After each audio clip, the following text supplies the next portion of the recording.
Hello दोस्तों, नमस्कार। Stock market share YouTube channel में आपका स्वागत है। अभी हम बात करने वाले हैं इंटीग्रा एसेंशियल लिमिटेड कंपनी की, क्योंकि इसके बारे में ये देखा जा रहा है कि पिछले कई ट्रेडिंग सेशन से लगातार इसमें गिरावट देखने को मिल रही है। तो इसके पीछे जो भी कारण है उसे हम जानने की कोशिश करेंगे और देखेंगे कि ये जो कंपनी ने गिरावट दिखाई है वो कब तक जारी रहेगी, क्या ये आगे बढ़ते हुए दिखाई देगी या और भी इसमें गिरावट आते हुए देखने को मिल सकती है। इसके अलावा ये जो कंपनी है अपने सितंबर महीने का टारगेट भी देते हुए नजर आ रही है, तो उसे भी हम देखने की कोशिश करेंगे और साथ ही साथ जो इसका वीकली टारगेट निकल के सामने आया है उसे भी हम इस वीडियो में पूरा डिटेल से पढ़ने की कोशिश करेंगे। तो चलिए दोस्तों, बिना किसी देरी के वीडियो शुरू करते हैं।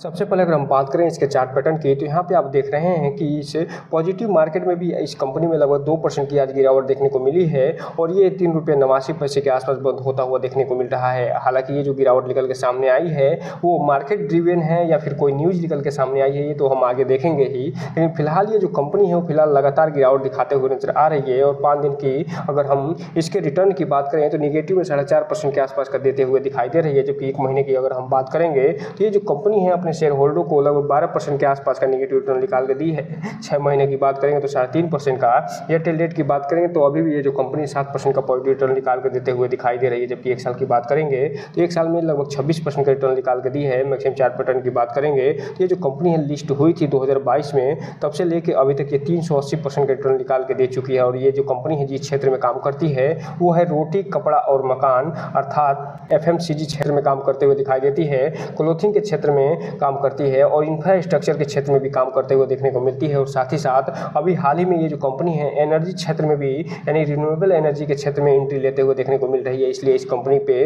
नज़र बना के जरूर रखिए।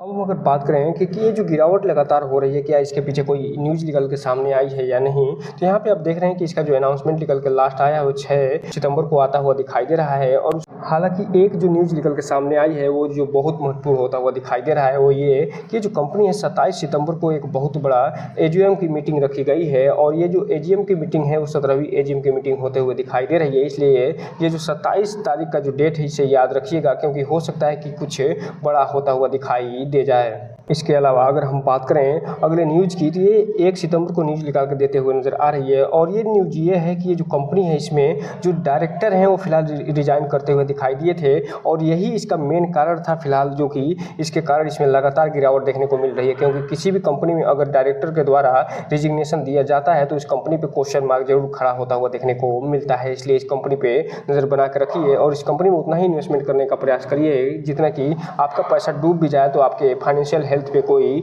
असर न डाले।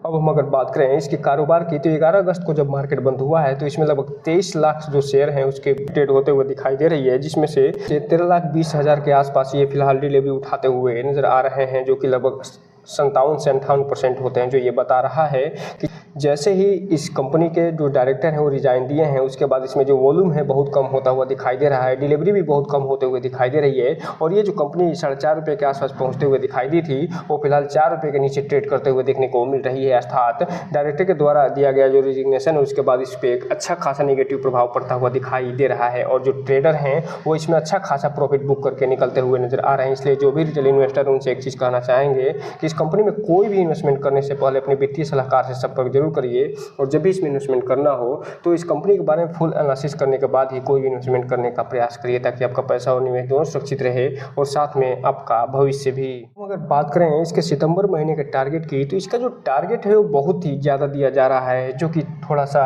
क्वेश्चन मार्क जरूर खड़ा करता है इस कंपनी में। क्योंकि इसका जो अगर फर्स्ट ऑफ हम टारगेट देखेंगे तो फिलहाल ₹8.82 के आसपास दिया जा रहा है। जो सेकंड ऑफ टारगेट है वो ₹16.88 का दिया जा रहा है। जबकि जो थर्ड ऑफ टारगेट है ₹19.71 का है। जबकि फोर्थ ऑफ जो टारगेट है वो ₹22.54 का है। और जो फोर्थ ऑफ टारगेट है वो फिलहाल यहाँ पे आप देख सकते हैं कि ₹27 के आसपास देखने को मिल रहा है। जो ये बता रहा है कि जो भी ये टारगेट ये देते हुए नजर आ रहे हैं फिलहाल सितंबर महीने में तो ये पूरा होते हुए दिखाई नहीं देने वाले हैं। इसलिए इस कंपनी पे थोड़ा सा क्वेश्चन मार्क जरूर खड़ा होता है। इसलिए जो भी रिटेल इन्वेस्टर है थोड़ा ध्यान से इसमें आगे बढ़ने की कोशिश करिएगा। जबकि बात करें अगर हम इस इसके डाउन टारगेट की, तो इसका जो फर्स्ट अप डाउन टारगेट है वो फिलहाल 8 रुपये 82 पैसे का ये देते हुए नजर आ रहे हैं, जबकि सेकंड अप जो डाउन टारगेट है वो 5 रुपये 99 पैसे का है और जो थर्ड अप डाउन टारगेट है वो 3 रुपये 16 पैसे का है और जो फोर्थ अप डाउन टारगेट है वो फिलहाल माइनस में होता हुआ दिखाई दे रहा है। और ये जो कंपनी है वो फिलहाल यहाँ पे आप देख सकते हैं कि जो डाउन टारगेट है 3 रुपये 16 पैसे का, उसके तरफ ये बढ़ते हुए देखने को मिल रही है। तो इस हिसाब से आप कह सकते हैं कि ये जो कंपनी है इसका जो डाउन टारगेट है वो 3 रुपये 16 पैसे से लेके और अप साइड का जो टारगेट है वो 27 रुपये का सितंबर में होता हुआ दिखाई दे रहा है। और ये जो भी ये टारगेट दिए गए हैं अप साइड का, वो फिलहाल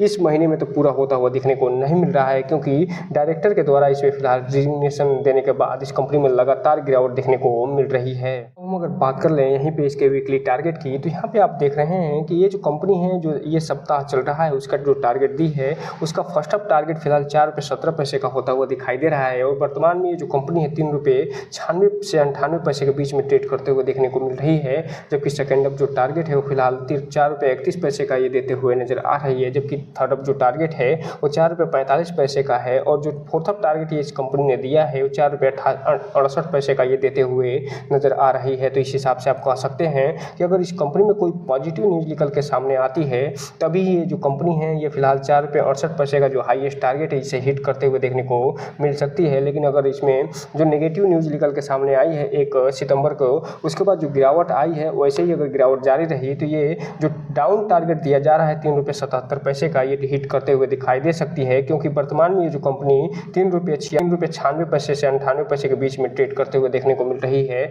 और इसके बाद अगर डाउन टारगेट और हिट करने का प्रयास करेगी तो सेकंड डाउन टारगेट 3 रुपये 63 पैसे का ये हिट करने का प्रयास करेगी। उसके बाद जो थर्ड डाउन टारगेट है वो 3 रुपये 49 पैसे का है और जो फोर्थ डाउन टारगेट है वो 3 रुपये 26 पैसे का होता हुआ दिखाई दे रहा है। तो इस हिसाब से आप कह सकते हैं कि ये जो कंपनी इस वीक में 3 रुपये 26 पैसे से लेके और 4 रुपये 68 पैसे के बीच में ये ट्रेड करते हुए दिखने को मिल सकती है। लेकिन फिलहाल यहाँ पे आप देख रहे हैं कि वर्तमान में ये जो कंपनी 3 रुपये 96 से 98 पैसे के बीच में ट्रेड करते हुए दिखाई दे रही। तो कुल मिलाकर ये कहा जा सकता है कि ये जो कंपनी है वर्तमान में ये कुछ बहुत ही एक नेगेटिव प्रक्रिया से गुजरते हुए दिखाई दे रही है, जिसके फलस्वरूप ये लगातार गिरावट दिखाते हुए नजर आ रही है। अब ये देखना दिलचस्प रहेगा कि जो कंपनी के पे जो नेगेटिव इफेक्ट पड़ा है डायरेक्टर के रिजिग्नेशन का वो कब तक जारी रखता है और ये कंपनी कब तक गिरावट दिखाते हुए नजर आती है। जैसे ही इस कंपनी में कोई पॉजिटिव न्यूज़ निकल के सामने आएगी और ये जो कंपनी रॉकेट बनते हुए दिखाई देगी वैसे ही हम आपको वीडियो बना के आपको जरूर अपडेट करते हुए दिखाई देंगे। तब तक के लिए इस कंपनी को अपने वॉच लिस्ट में शामिल करिए और इस पर नज़र बना के जरूर रखिए, क्योंकि ये जो कंपनी है अभी भी एक पेनी स्टॉक है और इसमें उतना ही इन्वेस्टमेंट करने का प्रयास करिएगा जितना कि आपकी जो फाइनेंशियल हेल्थ पे कोई असर न पड़े। और जब भी इन्वेस्टमेंट करिए तो इस कंपनी के बारे में पूरी डिटेल जानकारी लेने के बाद ही कोई भी इन्वेस्टमेंट करने का प्रयास करिएगा। तो दोस्तों ये रहा आज का वीडियो। इस चैनल को लाइक करें, सब्सक्राइब करें और बेल आइकन हिट करना तो बिल्कुल न भूलें, ताकि नए वीडियो के जो अपडेट्स आपको ऐसे समय पे मिलता रहे। जय हिंद दोस्तों।